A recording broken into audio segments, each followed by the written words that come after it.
J'avais parlé au début de l'été de la puissance du témoignage. Je ne sais pas s'il y en a un ou deux qui se souviennent. J'ai essayé de faire des sondages cette semaine. J'ai vu que je pouvais sans autre parler du même thème. Tout le monde n'avait pas tout retenu. C'est pas grave. Mais j'avais vraiment envie d'aller encore plus loin. Je l'avais déjà dit au mois de juillet sur ce thème-là. Et pour commencer, j'aimerais prendre ce verset d'Apocalypse 12, au verset 11, où il est dit « Ils l'ont vaincu à cause du sang de l'agneau et à cause de la parole de leur témoignage. Ils n'ont pas aimé leur vie jusqu'à craindre la mort. Ils l'ont vaincu par le sang de l'agneau et par la puissance de leur témoignage. » C'est bon de se souvenir, et j'en avais déjà parlé la dernière fois, si vous voulez réécouter ce message, il est en ligne, que celui qu'ils ont vaincu, c'est Satan. Donc Jean, il est en train de donner une parole prophétique de choses à venir, et il dit, ils l'ont vaincu, ils ont vaincu l'ennemi par le sang de l'agneau et par la puissance de leur témoignage. Alors on est d'accord pour dire que Jésus est mort, que son sang a coulé, qu'il a remporté une victoire quand il est descendu dans le séjour des morts, et que sa résurrection a terminé cette victoire, avec le sang de Jésus qui a coulé. C'est une puissance qui donne la victoire. Mais ce qui est intéressant dans ce texte, c'est que ça ne s'arrête pas au sang de l'agneau. Il y a un témoignage, il y a une puissance du témoignage. Et la parole du témoignage, c'est vous et moi qui l'avons et qui devons la communiquer aujourd'hui. Si nous voulons voir la victoire, nous devons prendre réellement et entendre cet appel de Dieu qui dit il y a une puissance dans ce que tu témoignes. Et je crois que plus que jamais, l'Église doit redécouvrir la puissance de ce témoignage. Nous devons redécouvrir la puissance que nous avons en nous, au travers de ce sang de l'agneau, au travers de cette présence de Dieu en nous. Il y a plusieurs ingrédients qui font qu'un témoignage est puissant. Mais en étant dans la présence de Dieu ce matin, je crois que le plus important, c'est ton intimité avec Dieu. Et je crois que c'est la question que Dieu veut te poser ce matin. Où en es-tu avec ton intimité avec moi?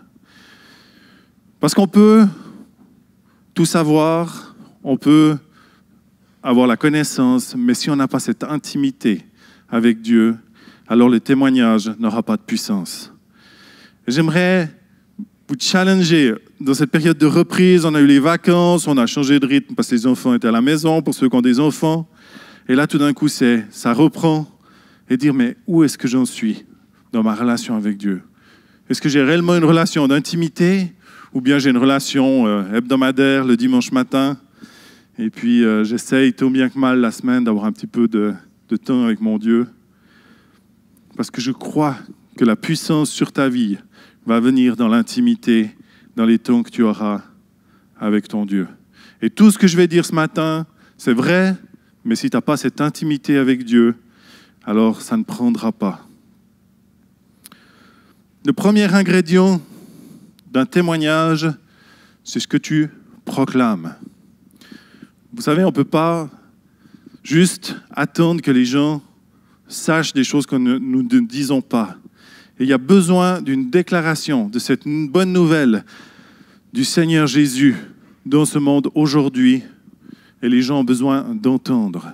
Et pour que les gens entendent, il faut qu'il y ait une voix qui parle. Dans Actes 11-20, il est dit « Il y eut cependant parmi eux quelques hommes de Chypre et de Cyrène, qui venus à Antioche parlèrent aussi aux Grecs et leur annoncèrent la bonne nouvelle du Seigneur Jésus. La main du Seigneur était avec eux, et grand fut le nombre de ceux qui crurent et se convertirent au Seigneur. Ils leur annoncèrent la bonne nouvelle du Seigneur Jésus. Ils ont ouvert leur bouche dans ce pays qu'ils ne connaissaient pas, et ils ont osé dire qui était Jésus, ce qu'il avait fait pour eux. Et on voit qu'il y a un grand nombre de personnes qui ont accepté cet amour de Christ. Mais parler sans avoir une vie qui colle avec ce que tu dis, ça ne vaut pas la peine. Donc le deuxième ingrédient de ton témoignage, c'est la façon dont tu te conduis. Tu peux avoir une super théorie avec ta bouche, mais si ça ne colle pas avec ton vécu, les gens le voient, le savent, Même ceux qui ne te connaissent pas trop, en général, ça va assez vite si ce que tu dis est vrai et c'est ce que tu vis, ou bien si c'est juste une théorie que tu connais. Pierre nous encourage dans 1 Pierre 2,12 en disant « Au milieu des païens, ayez une bonne conduite, afin que là où ils vous calomnient comme faisant le mal, ils voient vos œuvres bonnes et glorifient Dieu au jour de sa visite. » Donc le deuxième ingrédient d'un témoignage puissant, c'est ce que tu vis, la façon dont tu vis. Tu es un témoignage par la façon dont tu vis. Et le troisième ingrédient, c'est la manifestation du Saint-Esprit dans ta vie et sur ta vie. Hébreux 2,4, Dieu appuyant leur témoignage par des signes, des prodiges, des miracles variés, par des communications du Saint-Esprit selon sa volonté. Et ça, il n'y a que dans l'intimité avec Dieu, que dans une relation profonde avec Jésus, que cette manifestation du Saint-Esprit va se voir sur ta vie au travers de ce que tu dis. Donc tu ne peux pas enlever une partie de ces 3 éléments. Tu as besoin des 3 si tu veux être un témoin puissant qui change les choses et qui a une victoire aujourd'hui.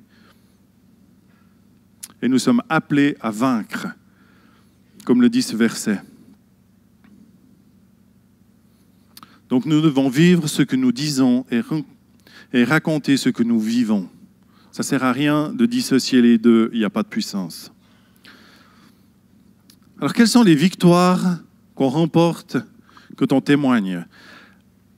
La dernière fois que j'ai parlé de la peur, de la façon dont la peur était repoussée au moment où tu oses témoigner. Il y a une réalité de la peur dans nos propres vies qui est repoussée au moment où on ose ouvrir notre bouche et témoigner. Et au moment où tu oses relever ce défi de dire « je vais ouvrir ma bouche et parler », la peur s'enfuit. Mais il y a aussi une peur sur les gens qui sont autour de nous, une peur de la religion, une peur de tout ce qui pourrait être fait dans nos cercles. Et quand on communique et qu'on dit qui Dieu est, la bonté de Dieu, cette peur s'en va. Donc, quand nous témoignons, nous vainquons la peur. Le deuxième point dont j'avais parlé, c'était la honte. Cette honte qui nous enferme, qui nous fait nous comparer les uns les autres. Et quand il y a cette puissance du témoignage, la honte s'en va. Le troisième point dont j'aimerais parler aujourd'hui, que nous repoussons par la parole de notre témoignage, c'est l'incrédulité. L'incrédulité est un sentiment qui nous amène à nous confier uniquement en ce que nous voyons. Elle étouffe notre foi, elle empêche de se développer.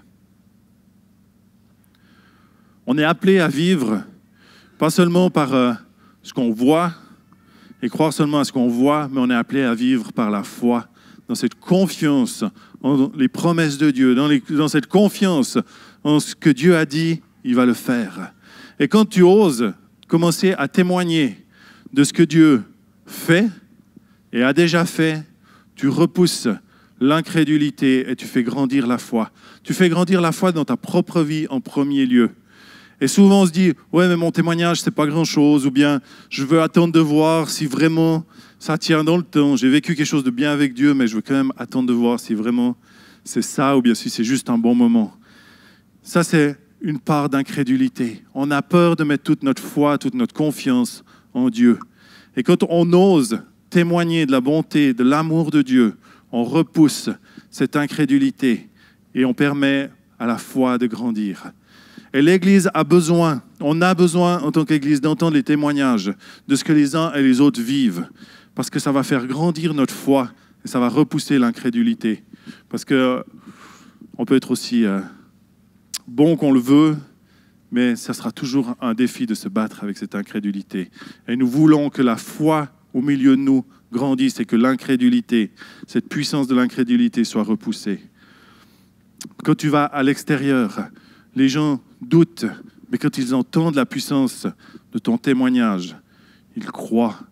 Et je crois vraiment que quand on ose commencer à parler alors l'incrédulité est repoussée et la foi grandit.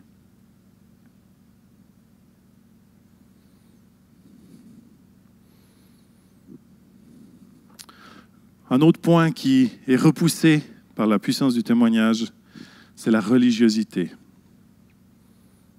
Alors c'est un bien gros mot, mais je crois que c'est réellement une puissance spirituelle qui peut nous enfermer. C'est quoi la religiosité? C'est quand il y a toute la connaissance, tout le savoir, mais que la vie a disparu. Et puis on commence à juste appliquer des principes, des lois, mais que la vie de l'esprit n'habite plus là.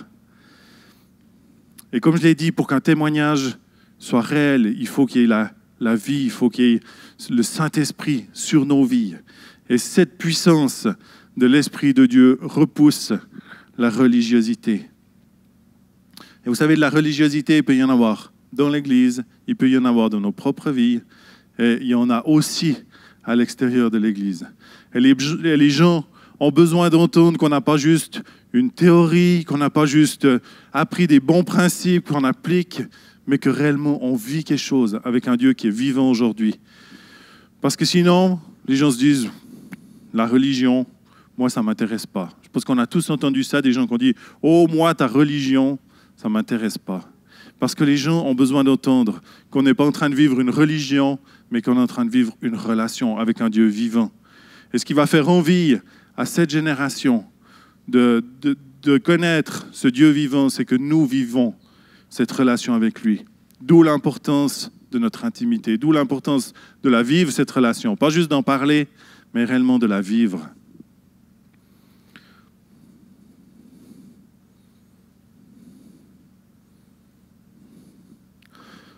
Quand tu témoignes, tu fais avancer le royaume de Dieu sur cette terre. Tu fais la volonté de Dieu sur cette terre. Notre vision, elle commence avec ces quelques mots. Nous voulons voir la gloire de Dieu, son royaume et sa volonté se manifester sur la terre comme au ciel. Nous voulons voir ce royaume avancer. Nous voulons voir la gloire de Dieu. Nous voulons voir sa volonté se manifester sur la terre comme au ciel. Et quand tu témoignes, que tu témoignes avec tout ce que tu es, alors tu permets à ce royaume de Dieu de se développer sur cette terre. Tu fais la volonté de Dieu. Quand tu témoignes, tu deviens sur cette terre un témoin de la bonté, de la puissance et de l'amour de Dieu. Jésus, avant de partir, il a donné cette mission aux disciples dans Actes 1:8. D'abord, il leur a fait une promesse, mais vous recevrez une puissance, celle du Saint-Esprit, survenant sur vous. Et ensuite, il a dit, et vous serez mes témoins à Jérusalem, dans toute la Judée, dans la Samarie et jusqu'aux extrémités de la terre. Je crois que quand les gens entendent combien Dieu est bon, combien Dieu est amour, combien Dieu est puissant, ils se disent, ce Dieu-là, ça m'intéresse. Pas une religion, mais un Dieu vivant.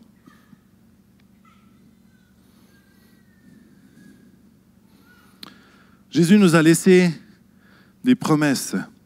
Il a dit, je suis avec vous tous les jours, jusqu'à la fin du monde. Si tu oses te lever, si tu oses être un témoin, tu n'es pas seul. Jésus est avec toi. C'était la promesse de Jésus de Matthieu 28, une de ses dernières paroles. Je suis avec vous tous les jours. Ensuite, Marc 16, 20, et ils s'en allèrent prêcher partout le Seigneur, travaillait avec eux et confirmait la parole par les miracles qui l'accompagnaient. La main du Seigneur était avec eux, c'est Acte 11, 21, et un grand nombre de personnes crurent et se convertirent au Seigneur. Aujourd'hui, la région dans laquelle on est a besoin d'entendre cette bonne nouvelle de Jésus, a besoin d'entendre qu'il y a un Jésus qui est vivant, qui vit aujourd'hui, qui peut changer des situations, transformer des situations, qu'il y a un Jésus qui est rempli d'amour pour venir nous rejoindre là où on est. Vous savez, on est dans cette région, puis on se dit, souvent, Enfin, moi, j'ai souvent entendu ça. Waouh, c'est une grande église pour un petit village. Ça peut être vrai. Que j'auto-sache, ça me réjouit assez d'un certain point de vue. Et puis, j'ai été interpellé au début de l'été par cette vision de SBS qui est de toucher 100 millions de personnes en Europe. Et on se dit, waouh, c'est génial. Et puis souvent, on voit l'Europe assez loin. Hein. On a oublié qu'on a les pieds dedans. Donc l'Europe, c'est pour les autres. Jean-Luc Quetta, il est où Jean-Luc au jeu? Budapest, c'est juste? Budapest, ils avaient un stade rempli hier soir et des centaines de personnes qui ont donné leur cœur à Jésus. Il y a des photos sur Facebook, si vous suivez Jean-Luc sur Facebook. C'est juste magnifique ce que Dieu est en train de faire en Europe. L'Europe, ce n'est pas seulement à Budapest, à Bruxelles, à Paris et puis au Portugal. L'Europe, c'est ici. Et si on veut voir cette vision de 100 millions de nouvelles personnes qui viennent et qui donnent leur vie à Christ, eh ben, il faut que nous, ici, on se lève. Alors, je me suis dit, qu'est-ce que ça veut dire pour notre région? J'ai fait un petit cercle autour d'Oron d'un rayon de 10 km. Je me suis dit, quelle est la population de notre région? Alors, je ne vais peut-être pas faire la devinette ce matin, mais en général, à tous ceux que j'ai demandé ce qu'ils peuvent imaginer comme population dans un rayon de 10 km autour d'Oron, on dit, ouais, s'il y a déjà 25 000 personnes, maximum 30 000, c'est déjà beaucoup. Eh bien, il y a environ 62 000 personnes qui vivent dans un rayon de 10 km autour d'Oron. Et là, on n'a pas touché les grandes villes que sont Lausanne, Vevey. Ils sont encore dans le cercle plus loin. Donc, c'est vraiment les villages qui sont autour de nous. 62 000 personnes. Donc, si on prend la vision de SBS et qu'on la ramène à notre région, c'est 8 500 personnes à peu près qui ont besoin d'entendre l'évangile dans notre région si on veut voir cette vision se réaliser pour l'Europe. Alors, je ne crois pas que c'est juste à la force de notre poignet qu'on va réaliser ça. Je crois réellement qu'il y a un souffle de l'Esprit de Dieu qui va venir et qui va impacter ce continent européen et notre région aussi. Mais je crois que Dieu a besoin d'hommes et de femmes qui sont prêts à se lever, qui sont prêts à ouvrir leur bouche et à commencer à donner et à dire ce que Dieu fait aujourd'hui, qui osent vivre d'une façon qui plaît à Dieu, qui osent communiquer les mots que Dieu leur donne pour les gens qui sont autour de nous. Et je crois que notre témoignage, c'est la manifestation de la puissance de Dieu sur cette terre. Et c'est ce qui va changer notre région. C'est ce qui va changer notre cercle d'influence. Alors si on prend qui on est ici en tant que communauté, on a environ, je n'ai plus le chiffre en tête, mais environ 60% des gens ici qui sont dans ce rayon de 10 km. Pour les autres, vous êtes un peu plus loin, mais ce n'est pas grave, vous êtes aussi, et vous avez aussi un rôle à jouer dans la région dans laquelle vous êtes. Et on n'est pas en train de dire, voilà, dorénavant, c'est plus que dans le cercle de 10 km qu'on veut agir. On veut agir partout où on met nos pieds. Mais je crois que c'est bon de se dire, il y a des gens ici, là où Dieu nous a placés, qui ont besoin de Jésus. Et puis quand on aura atteint 8 500 personnes, on n'aura atteint que 13,5% de la population de notre région. Donc la mission ne sera pas finie. Parce que Jésus n'est pas venu pour quelques personnes, il n'est pas venu pour 10% de la population de cette terre, mais il est venu pour que chaque personne puisse entendre qui il est. Et nous sommes appelés à être ces témoins qui communiquent qui il est. Alors moi, j'aimerais terminer ce matin par vous encourager à dire, où est-ce que j'en suis dans mon intimité avec Dieu? On peut peut-être juste fermer nos yeux là où on est. Et vraiment prendre ce temps vrai devant Dieu pour dire, c'est quoi ma relation actuelle avec Dieu? Il y a une chose dont je suis convaincu, Dieu en a plus pour chacun d'entre nous. Il n'y a personne ici dans cette salle qui est arrivé. Dieu a des facettes, un nombre de facettes que tu pourras découvrir toute ta vie et tu n'auras encore pas fait le plein de connaissances de qui est Dieu. Mais si tu veux le découvrir plus, tu as besoin d'avoir cette intimité avec lui. Tu as besoin d'avoir cette relation, cœur à cœur. On a chanté ce matin, fais-nous vibrer au battement de ton cœur. Est-ce que tu entends le cœur de Dieu battre dans tes moments avec lui? Parce que Dieu veut te rejoindre. Tu as juste à dire, Seigneur, je veux découvrir plus. Seigneur, je désire aller plus loin dans cette relation avec toi. Je désire découvrir des nouvelles facettes de ta présence. Et ensuite, ça prend le temps de s'arrêter et de dire, Seigneur, je veux prendre ces moments d'intimité, ces moments où je te parle, mais aussi ces moments où je t'écoute. Et je crois que ce matin, c'est un bon temps pour faire ce choix, de dire, je vais aller plus loin dans cette intimité avec mon Dieu. Alors, j'aimerais juste vous laisser 30 secondes pour vous positionner devant Dieu et puis dites-lui ce que vous avez envie de lui dire par rapport à cette relation d'intimité.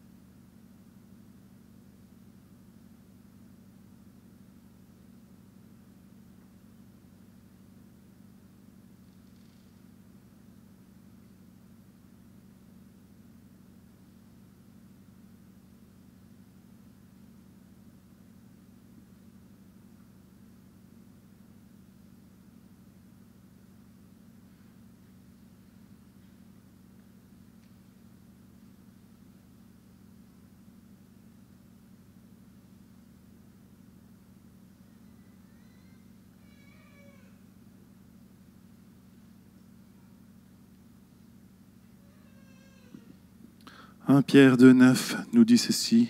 « Vous, au contraire, vous êtes une race élue, un sacerdoce royal, une nation sainte, un peuple acquis, afin que vous annonciez les vertus de celui qui vous a appelé des ténèbres à son admirable lumière. » Est-ce qu'on veut être ces personnes qui annoncent qui est Dieu, qui sont prêts à porter ce message de la bonté, de l'amour, de la puissance de Dieu? Est-ce qu'on veut être ces témoins? Et c'est la deuxième question que j'aimerais vous poser ce matin. Ce n'est pas de prendre le grand défi puis dire, voilà, dorénavant, je vais commencer à taper sur la tête des gens à coups de Bible chaque jour. Mais c'est juste de dire, Seigneur, donne-moi les opportunités d'être ce témoin, d'être cette personne qui peut communiquer. Et puis quand Dieu ouvre une porte, quand Dieu te donne cette opportunité dans ton lieu de travail, dans ton lieu où tu fais tes hobbies, où tu rencontres des gens, eh ben, tu te permets d'être ce communicateur de la bonté de Dieu, ce communicateur de l'amour de Dieu. Je crois que ce matin, on peut se positionner en disant, Seigneur, je veux me mettre à ta disposition pour être un témoin dans ce monde. Et je crois qu'on peut aussi juste prendre un moment pour parler à Dieu de ça. On a le droit de lui parler aussi de nos craintes, des choses qui sont là, mais dire, Seigneur, avec toi, je veux y aller, parce que tu es celui qui m'a donné un esprit de force, un esprit d'amour et un esprit de sagesse. Et je ne veux pas laisser la peur être mon moteur, mais je veux laisser cet esprit que tu as placé dans ma vie être mon moteur. Et je crois que c'est important qu'on puisse se positionner et qu'on puisse dire, Seigneur, je veux être un de ces témoins. Alors prenons un petit moment pour parler à Dieu de cela.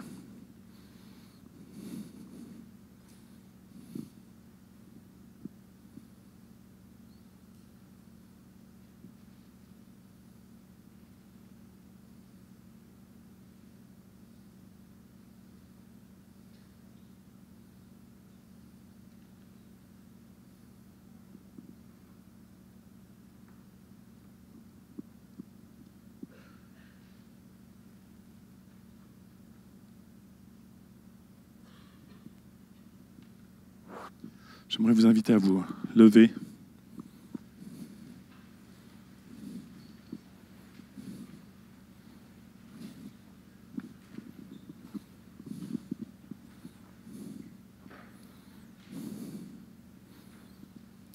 Seigneur, tu as entendu chaque prière de nos cœurs ce matin dans ce lieu. Tu connais, Seigneur, là où on s'est mis des limites, là où on s'est arrêté. Mais Seigneur, je prie réellement que ton esprit puisse souffler, Seigneur, sur chacun d'entre nous ce matin. Que ces écluses du ciel, Seigneur, puissent s'ouvrir pour que nous puissions être réellement en continu, connectés à ton esprit, Seigneur. Être des personnes remplies, habitées et qui débordent, Seigneur, de ta présence. Et que nous puissions être, Seigneur, dans cette région dans laquelle tu nous as placés, Seigneur, ces témoins qui annoncent les vertus, Seigneur, de qui tu es. Tu es ce Dieu tellement bon, tellement rempli d'amour pour nous. Tu es ce Dieu puissant. Et Seigneur, nous voulons être ces personnes qui portons ces réalités, qui communiquons ces réalités dans ce monde dans lequel tu nous as placés. Amen. J'aimerais vous encourager si vous avez des témoignages, on en avait aussi déjà parlé au début de l'été, mais je le redis, s'il y a des choses que vous vivez avec Dieu dans nos célébrations, mais aussi dans vos vies personnelles, à nous les communiquer. Je crois que c'est aussi quelque chose qu'on veut faire grandir dans l'Église, cette réalité du témoignage. Et si Dieu vous permet de vivre quelque chose de particulier, alors gardez-le pas juste pour vous, mais osez en parler. Vous pouvez écrire au secrétariat, vous pouvez donner les infos, et ensuite on va regarder comment on peut les travailler avec. Mais je vous encourage vraiment aussi, dans l'Église, oser être des personnes qui disent « Dieu agit, Dieu a fait ceci pour moi », en parler, et puis ensuite de quoi ça va faire grandir notre foi à chacun. Donc, n'ayez pas peur, gardez pas vos expériences avec Dieu juste pour vous. Je crois que c'est important qu'on puisse en parler les uns avec les autres, entendre ce que Dieu fait et aller de l'avant dans cette réalité du témoignage.